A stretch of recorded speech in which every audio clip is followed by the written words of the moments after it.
여러분 좋은 시간들 보내고 계십니까? 네.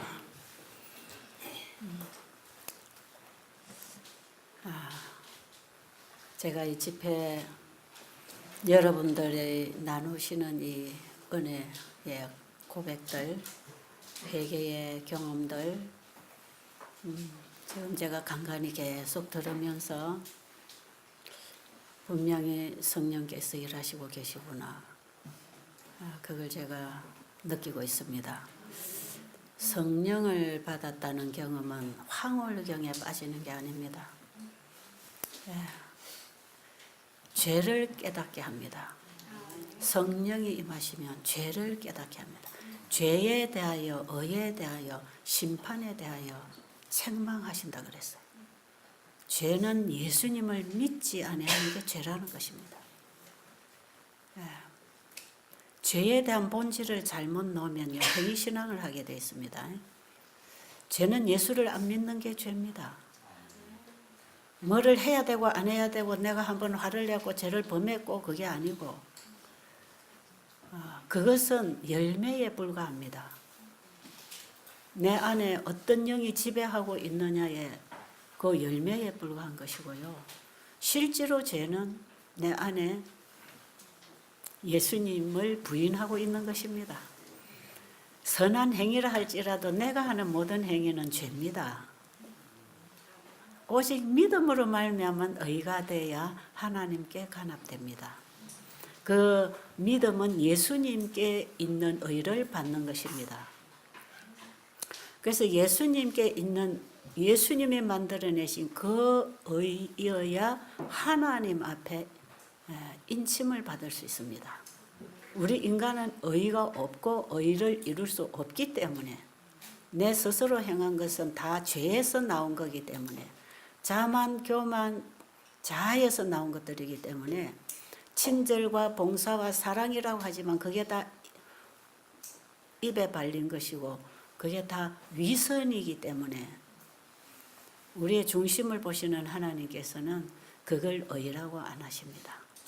우리는 본질적으로 죄인입니다.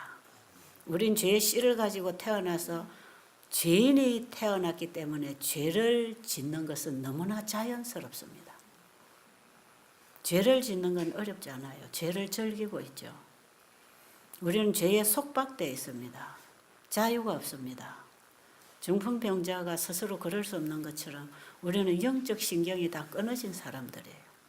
우리는 착한 일을 할 수도 없고 일을 행할 수도 없습니다. 우리 스스로는. 예수님을 믿음으로 말미암은 착함과 사랑이 나와야 합니다. 예수님을 통하지 않고는 아버지께 있는 것을 받을 수가 없습니다. 아버지와 우리 사이에 예수님이 분명히 존재하신다는 것. 그래서 오직 우리는 믿음으로 의롭게 되고 믿음으로 성화되고 믿음으로 완전하게 될 것입니다. 지금은 우리를 완전하게 해주시려고 예수님이 속죄 사업에 들어가셨기 때문에 우리의 완전한 회개와 완전한 헌신을 요구하십니다. 저는 시시각각으로 지금 말씀을 깨달으면서 회개가 계속 되거든요. 지금 오늘 아침에 우리 잠깐 서집사가 한마디 하고 지나간 말에서 제가 아주 가슴을 꽉 치는 메시지가 들어왔습니다. 내가 상대를 용서해 줘야 할 입장에 있는가, 내가 용서받아야 할 입장에 있는가, 이건 대단히 중요한 것이다. 내가 지금 어떤 위치에 어떤 자세로 상대를 대하고 있는가. 우리가 주로 이렇게 생각하기 쉽지요. 그래, 용서해 줘야지. 나도 예수님께 용서받았는데 70번씩 7번도 용서하라 그랬는데 용서해야지. 그것도 분명히 주님이 주신 마음일 것입니다. 그렇죠? 안 그러면 절대로 용서 못하지요. 네가 나한테 어떻게 했는데 내가 너를 용서해. 나한테 그럴 수 있어? 용서해주면 너무 손해보는 것 같아서 용서를 못하는 거죠. 미워하고 악을 악으로 품고 있어야 그나마 상대에 대한 보복을 한다고 생각하기 때문에 용서를 한다는 것은 잘 생각 못합니다. 근데 그래, 나도 예수님께 큰 죽을 죄를 용서받고 사는 사람인데 저 사람이 나를 죽인 사람도 아니고 죽을 죄를 지은 것도 아닌데 좀 내 자존심 상하게 하고 나에게 좀 손해 끼친 거고 좀 나를 오해하고 무시한 건데 그걸 내가 왜 용서를 못해? 용서해 주지 뭐. 그래서 사랑하려고 작정하고 사랑으로 다가갈 수도 있습니다. 근데 거기에서는 근본적인 용서가 안 되는 것 같아요. 거기서는 근본적인 사랑이 안 일어날 겁니다, 아마. 거기에서 그렇게 다가갈수록 그래도 나는 너보다 낫지. 나는 나한테 이렇게 한 너를 나는 이렇게 용서하고 있어. 그리고 내가 너를 사랑하려고 노력하고 있고 내가 너에게 친절하게 다가갈 수 있어 하는 그 자존심, 자만이 하나 더 보태집니다. 저는 제 상태를 가지고 얘기합니다. 이런 예민한 부분은 자기 자신에게서 배우는 거예요. 저는 죄 공부를 너무 깊이 해가지고 죄가 진절머리 난다니까요. 이게 다 죄 아닙니까?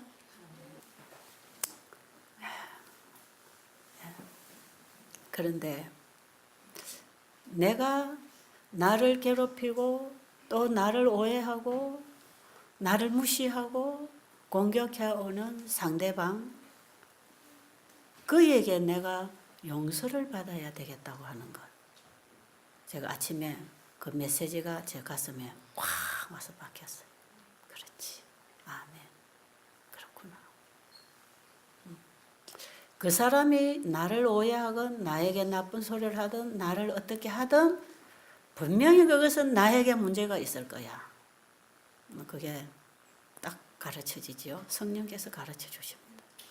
분명히 저 사람이 나한테 이렇게 할 때에는 내가 저 사람에게 뭔가를 잘못했을 거예요. 그러니 저 사람을 저렇게 화나게 한 것은 바로 내 탓이야. 내가 준 거야.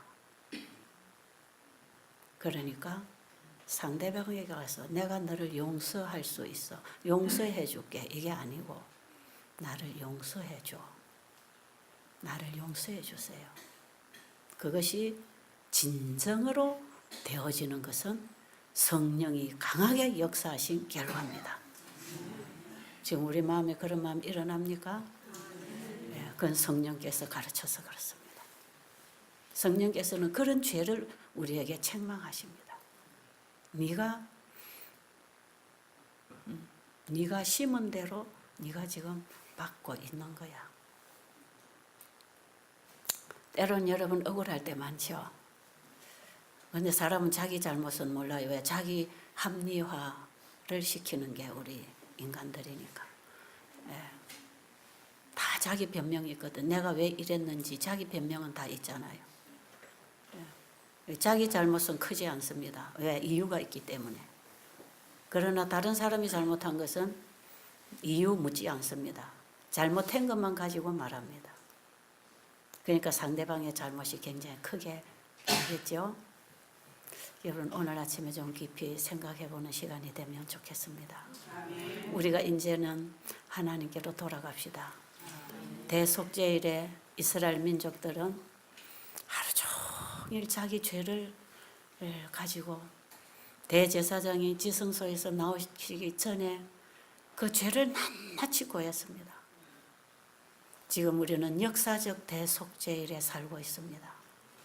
지금 예수님은 우리 죄인을 온전히 받으셔서 온전하게 해주시려고 속죄를 하시고 완전한 옷을 입혀주시려고 우리를 오라고 하십니다.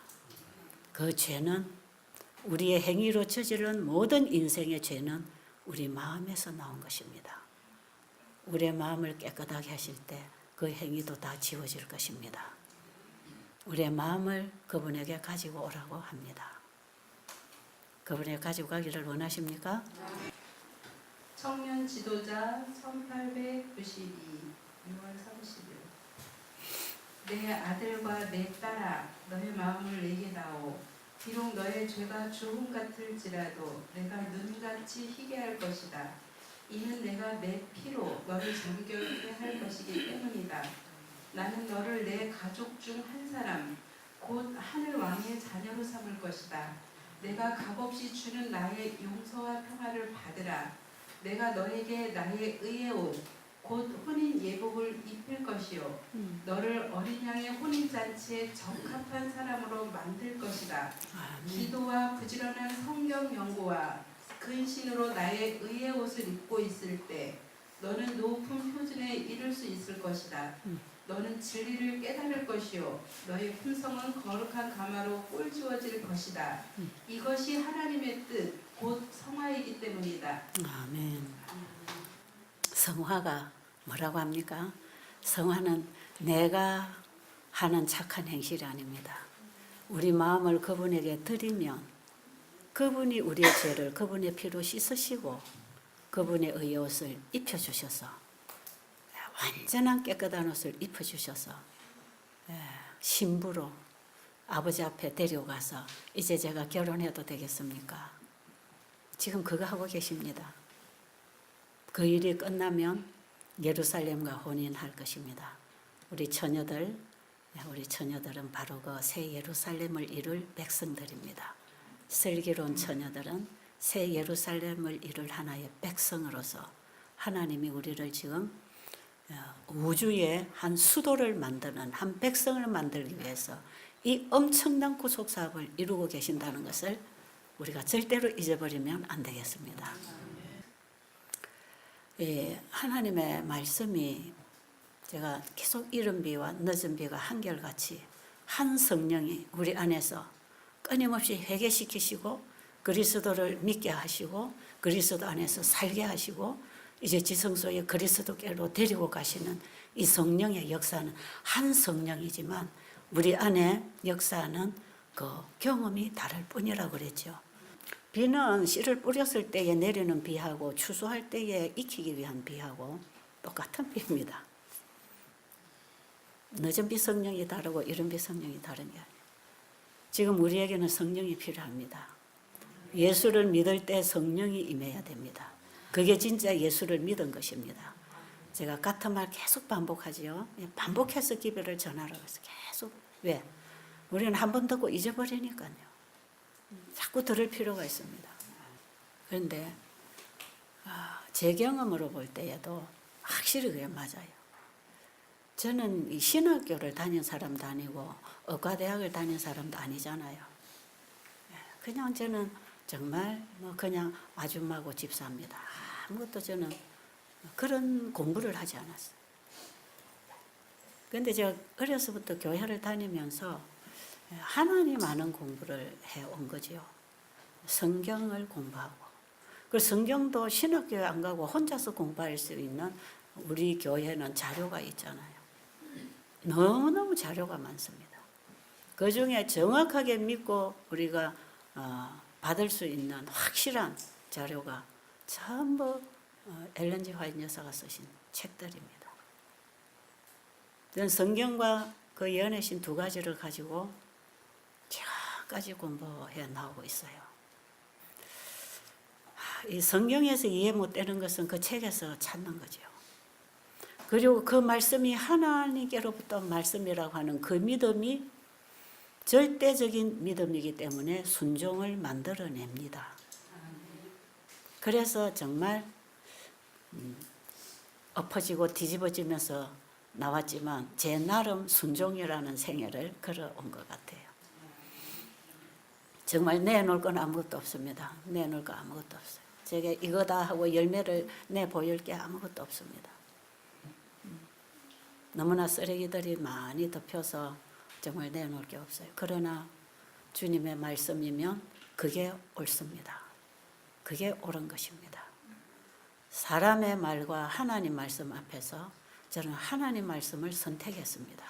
그건 틀림없는 제 신앙의 품성입니다. 신앙으로 꼴지어지는 제 품성이죠.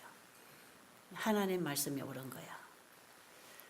그 원칙에서는 제가 빗나가지 않은 것 같아요. 근데 때때로 말씀을 떠난 행위를 해서 그게 문제죠. 그러나 그 말씀에서 그건 잘못이야 하면 제가 바로바로 수정을 하는 거죠.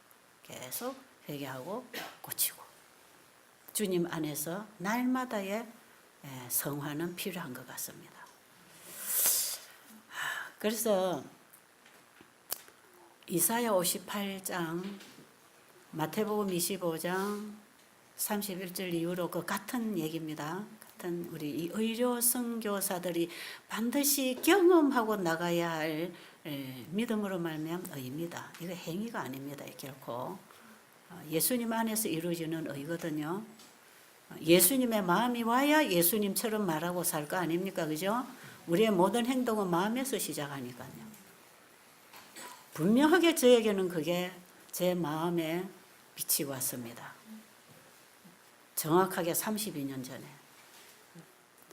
제가 그 예수님을 제 개인의 구주로 영접하는 그 믿음으로 내 안에 지금 보니까 그게 성령의 역사였어요. 엄청난 회개를 시켰습니다. 제 인생을 다 회개했습니다. 그때까지. 그게 37입니다. 그때. 제 인생을 다 회개했습니다. 뭐 하나 두 개만 아니고 내 자체를 회개했습니다. 그 회개는 내가 할 수 있는 게 아니에요. 말씀을 통해서 임하신 성령의 사역이었습니다. 이런 일이 어떻게 일어날 수 있는지 제가 말씀을 하나 읽어드리고 나가야 되겠네. 우리 조 집사님 실물교훈에 있는 말씀, 이걸 아무래도 여러분에게 좀 바쁘지만 읽어놓고 지나가야 될 것 같아요. 씨 뿌리는 비유에서 있는 말씀인데 씨에는 생명이 있고 거기서부터 한번 읽어보세요. 실물 63쪽입니다. 씨에는 생명이 있고 땅에는 능력이 있다.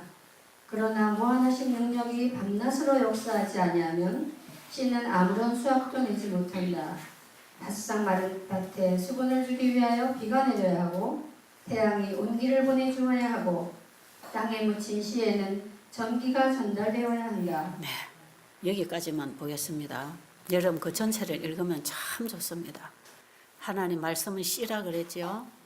예수님은 하늘의 사물을 이해시키기 위해서 백성들에게 다 비유를 들었습니다. 그런 거 비유, 보이는 사물을 통해서 하나의 예정으로 비유를 들어가시는 그 비유 속에는 보이지 아니하는 영적 세계의 진리를 만날 수 있는 길이었다 이 말이에요. 예수님은 비유가 아니면 가르치지 않았다 그랬어요. 왜냐? 못 알아들으니까. 그러니까 자꾸 보이는 걸 통해서 설명하시잖아요. 그 중에 씨 뿌리는 비유가 굉장히 중요한 우리의 구원의 길을 열어주는 복음이거든요. 예수님이 씨 뿌리는 비유를 가지고 천국 복음을 전하셨지 않습니까? 예수님 자신이 씨입니다. 씨. 그렇죠? 예수님 안에 생명이 있었잖아요. 예수님이 씨단 말이에요. 예수님은 자기의 씨를 뿌렸다 그럽니다. 자신에게 있는 씨를 뿌렸다고요. 자, 그럼 씨에는 생명이 있습니다. 그건 누구나 다 알지요. 자, 콩씨 속에 콩의 생명이 있습니까? 밀 속에 밀의 생명이 있습니까? 그런데 이게 이 콩을 여러분 여기 그냥 딱딱한 이런 마루 위에다가 얹어 놓으면 천년 말년 가도 가만 그대로 있습니다. 그런데 이 씨가 반드시 어디 들어가야 됩니까? 땅에 들어가야 됩니다. 땅 속에 들어가야 씨를 발화시킬 수 있는 능력이 있단 말이에요. 여러분, 우리 몸이 흙입니까? 우리는 땅입니까? 흙으로 된 우리의 마음에 하나님의 말씀의 씨가 들어오잖아요. 땅에 씨가 들어가지만 여기는 비가 와서 수분을 줘야 되고 햇볕이 와서 따뜻한 온기를 줘서 정말 수분과 온도가 딱 맞으면 여기서 싹이 올라오는데 이 싹이 올라오는 것도 그냥 올라오는 게 아니야. 그 콩 속에 콩의 생명을 주신 그 하나님이 바로 그 콩을 땅에다가 심었을 때에 또 거기에 수분과 온도가 맞는 이 조건 하에 심어졌을 때 하나님께서는 씨앗 속에 생명을 주신 분으로서 그 생명을 일으키시기 위하여 전기를 보내신다. 여러분 땅 속에 씨 심으면 그냥 씨가 나는 게 아니에요. 분명히 농부는 밭을 갈아 뒤집어야 되고 또 비가 오고 따뜻한 봄날에 따뜻한 계절에 씨앗을 땅에 넣어야 합니다. 우리는 그래 놓으면 당연히 씨가 나와서 나무가 나와서 키워 나가는 줄 알잖아요. 근데 이게 그냥 되는 게 아니라는 것입니다. 농부가 할 수 있는 일은 밭을 갈고 계절에 따라서 씨를 넣어주는 것 농부가 할 수 있지만 이거는 누가 해야 되느냐? 우리가 해야 됩니다. 우리가 말씀을 읽고 듣고 받고 이거 우리가 해야 됩니다. 그래서 그 말씀이 우리의 마음의 밭에 심어집니다. 그럼 우리의 마음하고 연결되어 있는 우리의 몸은 영적, 지적, 육체적 모든 신경 전달 연결이 다 되어 있습니다. 그렇죠? 여기에 능력이 있다. 그 말씀의 씨를 받아서 씨를 작용해서 키워나갈 수 있는 모든 능력은 몸이 가지고 있다는 겁니다. 씨에는 생명이 있고 땅에는 능력이 있다고 할 때 그 땅 속에는 씨가 들어오면 하나님이 능력으로 이걸 일으켜낼 수 있도록 모든 조건이 다 구비되어 있다 이 말이에요. 다 구비되어 있는 게 우리 몸이고 흙이라는 것입니다. 그런데 우리의 마음에 하나님의 말씀의 씨가 들어오면 반드시 이 말씀과 함께 성령이 역사해야 되는데 성령의 역사가 전기입니다. 전기. 여러분 성령은 물로 표상했잖아요. 물을 성령으로 표상했잖아요. 여러분 물이 우리 몸에 들어가면 무슨 일을 하는지 아세요? 물을 우리가 마셨을 때에 물은 우리의 세포 안에 세포 밖에 장기 안에 장기 밖에 혈관 안에 혈관 밖에 물은 안방으로 흘러줍니다. 계속 순환 마시고 각 기관을 통과하면서 영양물질을 전달하고 노폐물을 걷어다가 이 혈관을 통해서 소변으로 내보내고 다시 심장으로 피를 걸러서 들어가면 또 품어주잖아요. 계속 이게 전체가 우리가 먹는 물과 영양소들이 전부 피를 통해서 물과 함께 운반됩니다. 그런데 물이 이렇게 흘러가면서 우리 세포 안팎에 흐르는 그 흐르는 힘에 의해서 전기 에너지를 만들어낸답니다. 이 물에 대해서 연구한 분들이 그렇게 써놨어요. 여러분 받은 성서역 책에 물에 대해서 읽어보시면 상세하게 나와 있습니다. 그래서 물이 들어가야 영양 흡수도 되고 물이 들어가야 우리 몸에 면역력도 일어나고 물이 들어가야 청소도 되고 물이 들어가야 기운이 살아나는 거예요. 여러분이 힘이 빠져 있을 때 물을 한 잔 마셔도 생기가 돌잖아요. 물이 들어가서 전기 에너지를 만들어준답니다. 마치 수력 발전댐에서 터빈이 물을 돌려주는 그 역할을 물이 흐르면서 이 터빈이 돌면서 전기 에너지를 만들어서 수력 발전소에서 전기를 만들어내잖아요. 그죠? 그거 똑같이 우리가 먹는 물이 흘러가면서 그 터빈이 에너지를 이렇게 만들어낼 수 있도록 도와주는 것처럼 우리 몸에 물이 흐르면서 자기적 전기적 에너지를 만들어 가지고 우리 몸에 원기를 회복시켜주고 영양소를 받아서 흡수시켜주고 우리 몸에 티임파고 모든 활동을 하도록 전달을 해주고 적혈구, 백혈구를 전부 다 활동하도록 이 전부 물이 들어가요. 그래서 피의 90% 이상이 물입니다. 우리 세포 안에도 물이 꽉 차 있어요. 몸에 물이 70% 이상입니다. 물 없이는 죽는다 이 말이에요. 물이 들어가서 온 인체 구석구석에 영양소를 전달해서 각 기관이 각 분량대로 역사하여 온몸을 세우는 것입니다. 그 물의 역할, 성령의 역할입니다. 음식을 먹어도 물을 같이 먹지 않고 물이 순환시켜주지 아니하면 영양소를 받을 수 없지요. 아무리 영양소를 먹어도 물이 들어가야 분해하고 녹이고 전달하고 흡수하게 하는 이 모든 역할을 물이 하는 것입니다. 씨가 땅에 들어가면 땅의 온도와 수분이 맞으면 이 흙이라고 하는 것을 통해서 여기에서 뿌리가 나와서 뿌리를 뽑고 여러분 그랬어요. 아무리 식물이 자라는 거름을 줘도 흙이 먼저 받아 먹어 가지고 뿌리를 통해서 영양을 받아서 자라게 하잖아요. 그럼 뿌리가 어디에 뻗느냐? 흙에 뻗습니다. 그 흙에는 능력이 있고 하는 이 부분이 굉장히 심오한 진리입니다, 이게. 예. 그냥 우리가 흙 한 줌 떠서 보면 이 뭐가 있습니까? 그러나 식물이 들어갔을 때는 이게 심오한 역할을 하고 있는 게 흙이단 말이에요. 저는 그 바이분이 쓰신 그 글을 읽으면서 제가 전율 하는 거예요. 아, 씨에는 생명이 있다. 이거는 이해가 된다. 왜? 씨앗에 생명이 있는 거 누가 모릅니까? 하나님 말씀에는 하나님 생명이 있다도 우리가 또 안단 말이에요. 그런데 흙에는 능력이 있다. 그런데 씨가 흙하고 만나야만이 뿌리를 뻗고 영양소를 받고 태양 에너지를 합성시켜서 자랄 수 있다는 것입니다. 이 천연계를 통하여 배우는 이 생명의 법칙이 우리의 구속에 있어서도 정확하게 그대로 적용된다는 것입니다. 예. 그러면 자, 하나님의 말씀에는 하나님의 생명이 있고 하나님의 그 모든 창조력이 그 말씀 속에 있는데 그 말씀이 글자로만 앉아 있어가지고는 아무것도 할 수 없잖아요. 그렇죠?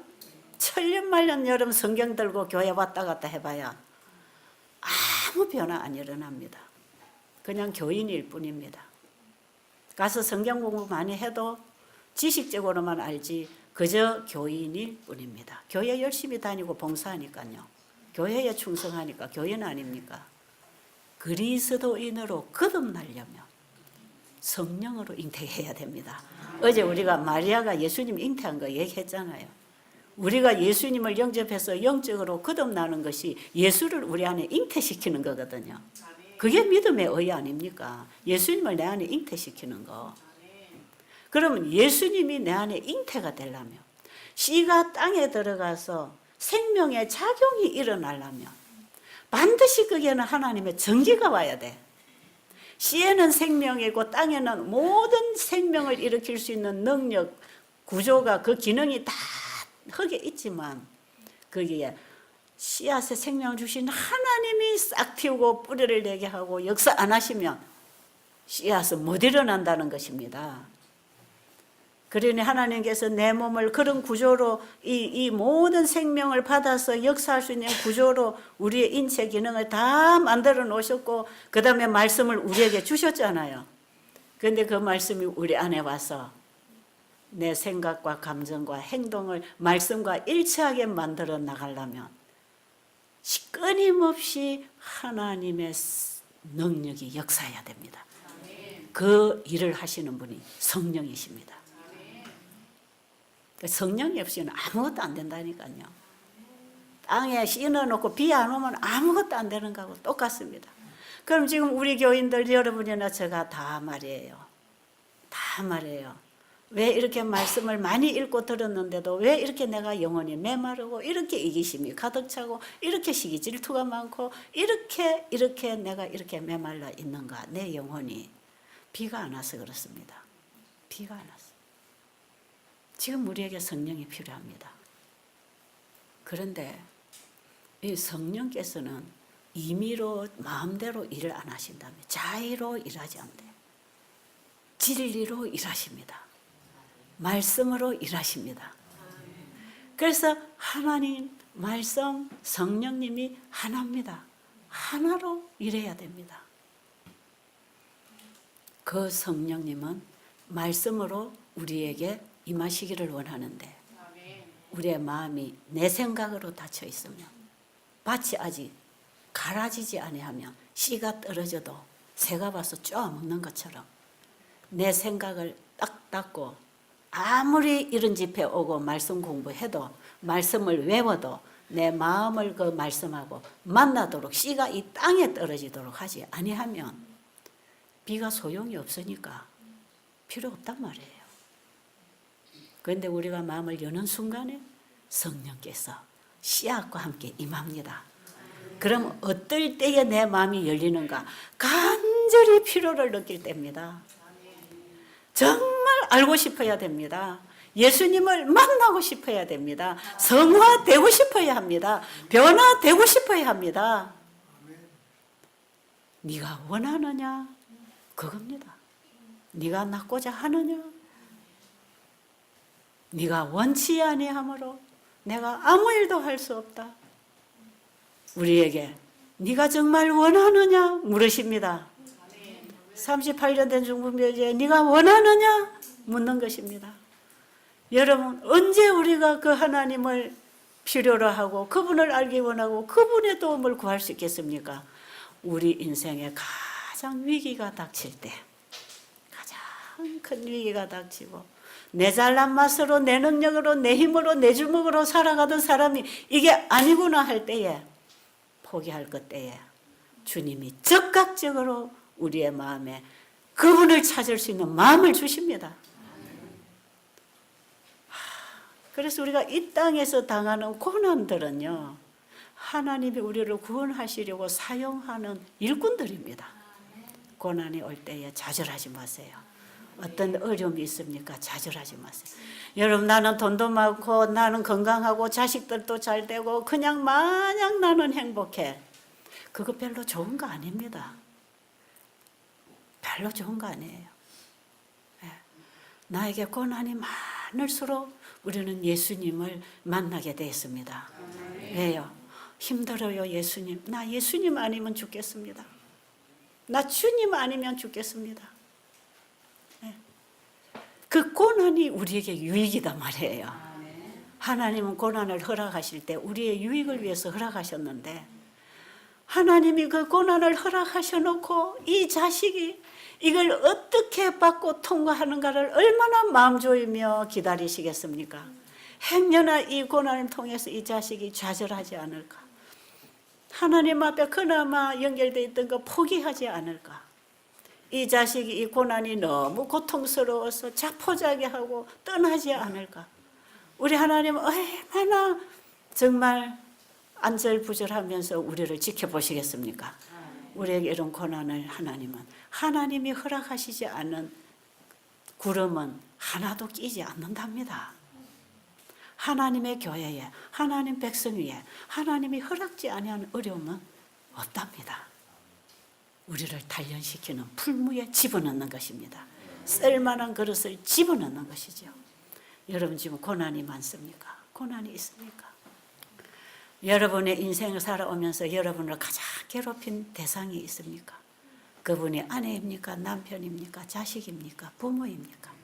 직장 동료입니까? 그 사람을 미워할 필요 없습니다.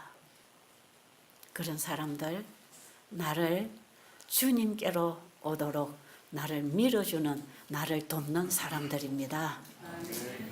정말 여기 아멘이 되십니까? 그래서 나 때문에 저분이 고통을 당하는구나, 그걸 생각할 때에 얼마나 불쌍하겠습니까? 그래서 진짜 용서를 빌어야 할 대상이 되어 있는 것입니다. 이거는 정확하게 제 경험을 통해서 여러분에게 말씀드리는 거예요. 전 참 인생이 괴로웠거든요. 짐이 너무 무거웠거든요. 참 저는 더 살 수도 없고 죽을 수도 없는 처지에서 저 예수님을 구했거든요. 여러분, 여자가 시집을 가서 가장 인생이 힘들 때는 그 관계가 바로 부부관계입니다. 부부관계. 참 힘든, 희망이 끊어진 인생이었습니다. 저는. 아내가 결혼을 하면 모든 희망은 남편에게 있어요. 남편을 기대고 있습니다. 저는 그럴 어떤 희망이 없었어요. 남편은 참 좋은 사람이에요. 착한 사람이고 아주 좋은 사람. 그런데 참 살아가는 길은 괴로웠어요. 고통스러웠어요. 남편이 머리를 들어서 평안한 길로 인도해야 되는데 자꾸 가시밭길로 데리고 가니까 못 따라가겠더라고. 참 힘들었어요. 그래서 저는 더 이상 못 가겠다고 주저앉았습니다. 울었습니다. 하나님, 저를 여기서 건져주세요. 이제 내가 이 가시밭길에 들어와서 앞으로도 못 가고 돌아도 갈 수가 없고 옆으로도 갈 수 없습니다. 사방을 봐도 태산입니다. 내가 어떻게 해야 됩니까? 죽을 수도 없네요. 내가 놓은 자식들이 있으니까 어떻게 살아야 합니까? 희망 없었어요. 그래서 찾을 곳은 하나님, 하늘밖에, 뚫려 있는 곳은 하늘밖에 없었어요. 땅 속으로 들어가는 것도 내 마음대로 안 되고 사방이 다 막혀 있으니까 하늘만 뚫려 있잖아요. 그저 하나님 찾았지요. 하나님, 제 갈 길이 어디입니까? 저 손잡아 주세요. 주님 따라갈래요. 이제 이 길은 아닌 것 같습니다. 그래가지고 정말 저는 주님 알기를 원했습니다. 하나님이 계신다면 저를 이대로 버려두실 건 아니지 않습니까? 하나님 계십니까? 저를 좀 건져주세요. 그러면서 제가 간절히 주님을 찾을 때 그분은 저에게 말씀으로 오셨습니다. 아마 제 간증을 많이 들으신 분들은 그 간증 다 들으셨을 거예요. 오늘은 얘기 안 하겠습니다. 지금 저는 제 남편에게 참 미안하고 고맙습니다. 하나님께서 저 남편 저에게 이렇게 만나게 해주신 것은 나를 구원하기 위함이구나. 그런데 내가 이렇게 주님 보고 따라올 때 주님을 보지 못한 저 남편은 얼마나 힘들었을까. 그러니까 당신 때문에 내가 고생했어. 옛날에는 그러고 싸웠는데 지금은 나 때문에 당신이 얼마나 힘들었어. 그래가서 내가 정말 잘못했다. 내가 미안하다. 내가 정말 너무 많이 상처를 준 것 같다. 그러니까 내가 정말 용서해야 될 사람에게 용서를 빌어야 되는 일이 생기더라 이 말이에요. 우리는 그 본질을 이해하는 게 중요하다고 생각합니다. 이런 일들이 왜 다 일어나고 있는 것인가? 지금 우리는 모릅니다. 나중에 다 알게 될 것입니다. 환하게 열릴 것입니다. 그런데 저는 지금 이 땅에서도 이 말씀 속에서 하나님의 뜻을 깨달아가면 갈수록 이게 자꾸 깨달아지는 거예요. 지금도 누군가가 저를 위해서 마음을 닫고 괴로워하고 있는 거 보면 아, 내가 잘못했구나. 근데 그게요 또 빨리 안 돼요. 또 자아가 일어나가지고는 또 네가 이럴 수 있어 이렇게 돼요. 그럴 때마다 우리는 주님이 필요하다는 걸 가르쳐 주시는 것입니다. 너는 한순간도 네가 나가면 안 되는 거야. 그거 가르쳐 주시더라고. 지난번에 제가 그랬죠. 로마서 12장 21절에 뭐라 그랬죠? 악을 악으로 갚지 말고 선으로 악을 이기라. 아, 예, 예수님 하겠습니다. 이렇게 하겠습니다. 이렇게 하는 게 악을 이기는 거군요. 예, 그래서 제가 은혜를 담뿍 받았습니다. 아, 이기는 방법이 여기 있다. 예, 예수님이 이기게 해주신단다. 선은 예수님밖에 없으니까. 답은 다 가졌어요. 이론적으로 이해 다 됐어요. 이제 하려고 결심했어요. 그런데 문제가 딱 부딪혔어요. 그런데 어떻게 하는지 아세요? 내가 툭 튀 나가는 거예요. 실컷 튀 나가고 와글와글 하다 하고 보니까 이거 악을 악으로 대하고 있네. 아니 며칠 전에 벌써 어제 이 말씀 갖고 내가 감동받고 은혜 오늘 아침에도 내가 이 말씀 명상하고 내가 무장을 하고 있었는데 갑자기 쳐들어오는 어떤 공격에 내가 하고 있더란 말이에요. 학원에서 내가 얼마나 창피했는지 모릅니다. 그래서 하나님께서 나에게 들려주시는 음성이 뭔지 아세요? 한순간도 방심하지 말고 깨어 있어라. 언제 공격이 들어올지 모르니까 깨어 있어라. 항상 졸지 말고 깨어 있어라. 내 원수 마귀는 우는 사자처럼 틈을 노리고 있으니까 깨어 있어라. 그래가지고 제가요 이제는 딱 된다고 생각했어요. 이제 딱 되는 거다 생각해요. 이 되는 길이 있네. 아 이제 됐다. 절대로 이제 악을 악으로 화를 화로 내지 말고 정말 이제는 사랑으로 대해야지. 그런데 제가 아주 험하게 무너졌잖아요. 그래서 제가 어떤 하나님의 음성을 들었겠습니까? 절대로 너는 안 돼. 네가 작심했다고 되는 거 아니야. 인간의 작심은 3초도 안 가. 작심으로 되는 거 아니야. 내가 해야 돼. 악을 이길 수 있는 건 선이라는데 내가 선이 없는데 무슨 선으로 악을 이깁니까? 내가 어떻게 이깁니까? 근데 내가 만약에 그걸 딱 이겨냈다면요. 야 내가 이제 됐네. 이럴 거라 아마. 그렇죠? 내가 됐네. 그러니까 또 뭐 자아의 탑이 또 하나 올라갈 거라. 나는 승리했어. 나처럼 너도 승리해. 이렇게 될 거예요. 하나님께서는 꼭 실패의 경험을 통해서 이 깊은 진리를 깨닫게 해주시는 거 주님. 그러니까 나는 실패한 것만 경험하니까 겸비해질 수밖에. 그렇죠? 겸비해질 수밖에. 겸손해질 수밖에. 그런 상대를 볼 때 온유하게 될 수밖에 없지요. 그래서 이제 이렇게 해서 실수하고 실패하고 패배당한 사람 보면 제가 뭐라는지 아세요? 괜찮아, 괜찮아, 괜찮아. 자만하지 않도록 하나님이, 예수님이 당신을 꼭 붙잡고 가시려고 하는 거야. 이렇게 넘어질 수 있어. 괜찮아. 또 일어나. 의인은 7번 넘어져도 8번 일어나는 게 의인이야. 의인은 믿음으로 시작해서 믿음으로 마치는 사람이 의인이다 이 말이에요.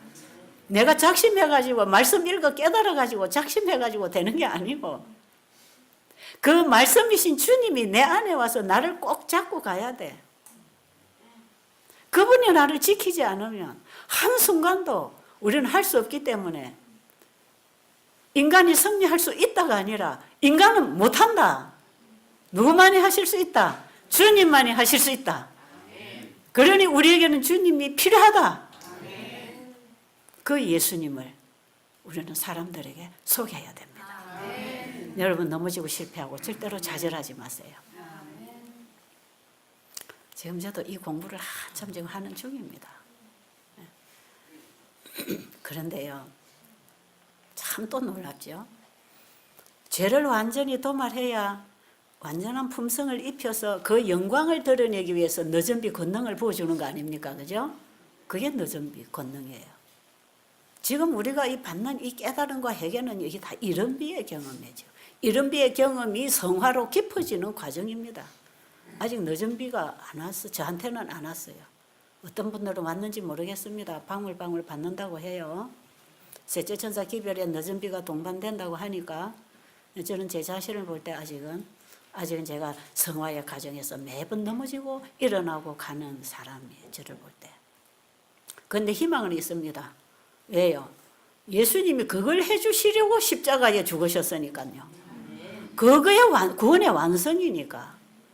그런데 예수님이 십자가에 자기 생명까지 주시고 가셔서 성령 보내주셨는데 그 사역을 안 이루시겠습니까? 분명히 이루실 거죠. 저는 희망이 있어요. 지금은 안 돼도 희망이 있다 그러죠. 우리의 죄를 완전히 도말해야 하나님의 권능을 부어주셨을 때 내가 안 나갈 겁니다. 그렇죠? 아직도 내가 죄 아닙니까? 내가 죄입니다. 내 자체가 죄거든요. 아직도 내가 살아있는 그 자체가 죄입니다. 지금 나에게다 너전비를 보여주면 내가 아마 봐라 내 봐라 이럴 수도 있단 말이에요. 그게 다 나를 따라 내가 지금 능력 가져 이럴 수 있단 말이에요. 또 여러분 죄송하지만 제가 이렇게 복음을 전하고 환자들이 자꾸 낫고 여기저기서 자꾸 이런 역사 일어나면 봐라 나처럼 요래 이럴 수도 있단 말이에요. 그렇죠? 그런데 절대로 제 마음에 그 마음은 없습니다. 왜요? 내 죄밖에 안 보이니까. 나는 아직 멀었어. 그래서 지금 우리 죄를 자꾸 깨우쳐서 이제 해결을 시키잖아요. 그렇게 철저하게 내 자신을 주님께 드릴 때 그분이 죄를 도말하고 그분의 완전한 품성을 입혀가지고 예수님이 이 땅에 오셔서 행하셨던 그 권능이 우리에게 임할 것입니다. 그러니까 예수님이 행하신 그 모든 사역은 너전비 권능으로 우리에게 부어주실 약속입니다. 내가 한 일을 너희들도 더 많이 할 것이라고 한 것은 더 큰 능력을 받는다는 뜻이 아니고 더 우리가 일할 분량이 많다는 뜻입니다. 왜냐하면 땅끝까지 이 복음이 전파되어야 되는 거기 때문에. 그래서 저는 이 너전비를 자꾸 구했잖아요. 너무 힘드니까. 그래서 저는 너전비를 구하면서 몇 년 전부터 너전비를 구하니까 너전비가 오겠지. 너전비를 구하라 그랬으니까 구하면 부어주겠지. 그러면서 자꾸 주님 저에게 너전비가 이제 필요합니다. 이제 저를 깨끗하게 해주시고 저를 좀 죄를 좀 끝내주시고 제발 저에게 이제 너전비를 부어서 그냥 이 복음사 빨리 마치게 좀 해주세요. 제 마음은 그거밖에 소원이 없어요 지금. 그래가지고 너전비를 달라고 했으니까 이제 좀 깨끗하게 해서 뭔가 좀 평안함이 오고 뭔가 좀 될 줄로 자꾸 기대를 했죠. 1년 내내 기도하고 이제 되나? 또 1년 내내 또 되나? 근데 어떻게 된지 아세요? 늦은 비를 깨끗하게 그릇을 준비하면 부어준다 그랬잖아요. 그래 자꾸 늦은 비를 달라고 하는데요. 옛날에 생각하다 못한 죄도 다 나와요. 자꾸 죄가 나와. 자꾸 실수하고 말하고 죄가 나와. 이게 자꾸 튀어나오는 거예요. 아니 늦은 비를 바르던 그릇이 왜 이리 더러워. 그러니까 늦은 비를 구하면 구할수록 자꾸 죄가 보인다니까요. 그럼 이제 눈이 어두워지고 말씀을 이제 계속 읽어 들으면서 말씀을 깊이 보면 볼수록 죄밖에 안 보이니까 하나님의 거룩한 율법의 그분의 품성이 계속 깨달아지면서 이 말씀을 통해서 하나님 그분이 가까이 느껴지면 느껴질수록 나는 죄인이구나. 죄만 자꾸 깨달아지고 옛날에 잘못한 죄까지 다 기억나게 해가지고 그냥 쓰레기 더미만 잔뜩 갖다 놓는 거예요. 너는 이런 죄인이야. 그러니 늦은 비는 그냥 죽어야 되겠다란 말이에요. 죽어야 돼. 그래서 제가 죄로부터 자유를 주시든지 나를 죽여주시든지 죽음이 아니면 자유를 달라 그럽니다. 그런 사생결단을 하고 투쟁하고 기도에 들어갔죠. 그런데 그 죄를 해결하는 것은요, 내가 완전히 죽어 가루가 되는 것밖에 없습니다. 그거밖에 없어요. 제가 하나님께 그렇게 부르짖었어요. 하나님, 구석구석이 다 죄입니다. 그냥 다 죄예요.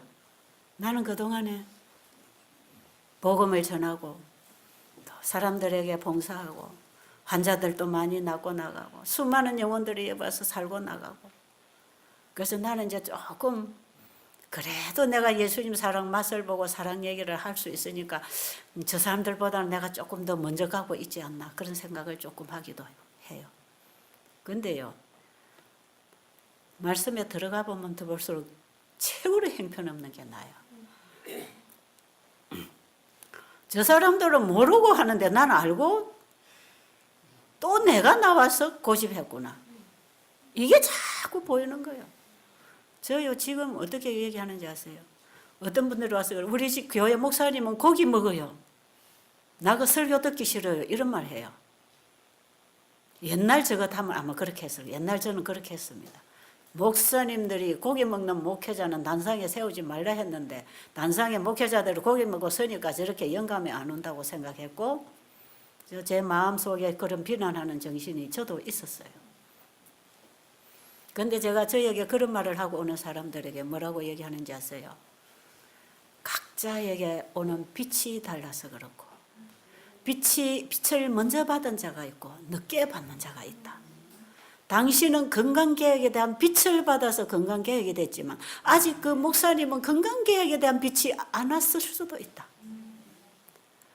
그거 성령께서 강하게 빛을 가슴에 비춰줬더라면 그분도 회개하고 바꿨을 것이다. 그래서 기다려야 된다. 제가 옛날에 얼마나 그런 실수를 많이 했냐 하면요. 특히나 우리 식구들, 제 남편과 우리 아이들 제가 딱 건강기별 딱 이거 말씀 깨닫고 건강기별 오니까요. 밥상 제가 제 임의대로 다 바꿔버렸어. 그래서 이 고기 올리라 하면 그거 먹으면 안 돼. 당신은 믿음이 없어서 그래. 아이들 이거 먹어야 돼. 제가 끌고 오는 거죠. 끌고 여기까지 오니까 이 가족들이 얼마나 힘들었겠습니까, 여러분. 정말 저는 가족에게 죽을 죄를 지은 사람. 아직도 내 남편은 세상께 자꾸 보이는데 나는 하늘 거 본다고 하늘로 가자고 끌어당기니 끌려옵니까 사람이. 짐승처럼 끌려오는 게 아니거든. 사람에게 자유의지를 주셨고 자기가 원하고 원할 때만 오는 게 그게 가장 행복한 건데 끌려오는 게 얼마나 힘들었겠습니까. 우리 아이들이 얼마나 힘들었겠습니까. 저는 이걸 옳다고 했단 말이에요. 옳다고. 이래 해야 돼. 이게 맞잖아. 이게 말씀이 이렇잖아. 그래가지고 이 말씀을 그냥 칼로 들어대고 내 신앙 기준으로 상대의 신앙을 재고 치고 저 이런 죄를 많이 지었어요. 많이 지었습니다. 정말. 그런데 지금 저에게는 그런 마음이 하나도 없고 그거 다 회개합니다. 아직까지 빛이 안 가서 그래요. 그래서 하고 상담 많이 하잖아요. 제가 여기서 영적 상담, 건강 상담 뭐 참 많이 합니다. 오나 가나 나가나 들어오나 그런 분들 만나니까. 그러면 남편이 이렇습니다. 우리 아이가 이렇습니다. 기다리라 그럽니다. 천년을 하루같이 하루를 천년같이 우리 하나님은 나를 기다리고 계시는데 기다리자. 이게 인내 아니겠느냐. 기다리자. 그리고 그에게 빛을 비춰줘라. 사랑으로, 진리의 사랑으로, 그냥 맹목적 사랑 말고 세상적 사랑 말고 진리의 사랑으로 빛을 비추라. 진리를 내가 받아 먹고 그 진리가 내 말이 되고 내 품성이 되고 내 행동이 되고 내 삶이 되어서 비춰라. 비춰주면 그게 아름다워서 원할 거 아니냐. 그때 따라오는 건데 남편이나 자식을 내가 끌고 가는 게 아니고 말씀이 그들에게 들어가서 말씀이 그들을 인도해야 된다. 그래야 그것이 성화가 되는 것이고 의가 되는 것이고 그들도 자유함을 얻는 것이지 내가 깨달은 진리를 상대방에게 억지로 강요할 수 있는 것 이것도 죄야. 하나님의 법칙을 범하고 있는 거다란 말이에요. 아무리 말씀을 가지고 가서 말을 해도 그게 강요하는 것은 하나님의 질서를 무너뜨리는 거예요. 요즘에는 제가 이런 부분을 참 많이 깨닫고 있습니다. 정말 눈물로 기다리고 있는 거죠. 눈물로. 하나님, 수많은 영혼들에게 이 복음을 전파했건만 과연 내 가족들은 이 복음을 받고 있는가? 수많은 영혼들이 이 복음을 받고 그들이 변화받고 회개하는 경험하고 있건만 내 가족들이 과연 회개의 경험을 하고 구원을 준비하고 있는가? 어떤 때는 제 가족들 쳐다보면 저 한 발짝도 나가기 싫습니다. 네 가족을 그래놓고 네가 어디로 가냐고. 주저앉을 때 참 많아요. 그런데 주어도 아직도 때가 안 됐다면 기다려야 되는 거고 받을 준비가 돼 있는 사람에게는 줘야 될 거 아닙니까? 줘야 될 사람에게 받기를 원하는 사람에게 줘야 되는 거예요. 지나가는 거죠. 주어서 안 되면 지나가고 또 안 받으면 지나가고 안 받으면 지나가고 받을 사람에게 가서 주자. 받을 사람이 있다면 그곳이 어디든지 간다는 것입니다. 여러분, 지금 제 마음은요, 예수님이 꼭 우리 시대에 올 거기 때문에 준비해라 이건 아닙니다. 저는 제 신앙을 그렇게 안 합니다. 내 시대에 예수님이 못 오셔도 나는 내가 살아있는 동안에 재림 기별 전하고 재림 준비하는 거 나 하겠다. 내 재림 준비하고 다른 영혼들이 재림을 준비하도록 나는 이 사업을 하겠다. 내 시대에 예수님 안 오셔도 나는 이거 하다가 죽겠다. 그리고 내 시대에 예수님이 오시면 더 좋다. 예수님은 나를 이렇게 오랫동안 기다리신 것처럼 또 누군가를 기다리고 계실 수가 있다. 그들이 준비되도록 빨리빨리 복음을 전하는 일에 나는 내 남은 인생과 목숨을 바치겠다. 그게 현재 제 마음을 주님께 드리는 결심입니다. 주님이 저를 어떻게 쓰실지 어디다가 데리고 가실지 모르겠습니다. 일단은 제 마음은 그렇습니다. 여러분들이 빨리빨리 준비되어서 이 새천사 기별을 크게 전파하면 예수님 빨리 오실 것입니다. 제발 여러분 가정에 돌아가셔서 여러분 가족하고 같이 나누시고 교회 가서 혹시 내보다 먼저 믿은 성도들이나 장로님들이나 목사님들이 혹시 나와 같은 이 빛을 보지 못하고 아직도 모르고 못하고 있다 해도 절대로 여러분 그들을 비판하거나 정죄하는 마음 갖지 마십시오. 지금까지 그렇게 했다면 이번 이 기간을 통해서 다 회개하십시오. 네, 목사님도 연약한 인간이고 장로님들도 연약한 인간이에요. 우리의 기도와 우리의 봉사가 필요한 분들이에요. 우리는 서로 도우면서 일어나야 될 가족들입니다. 우리 예수님의 마음이 우리의 마음을 지배하실 수 있도록 순간순간 우리 자신을 그분께 드리는 남은 신앙의 삶이 되시기를 간절히 바랍니다.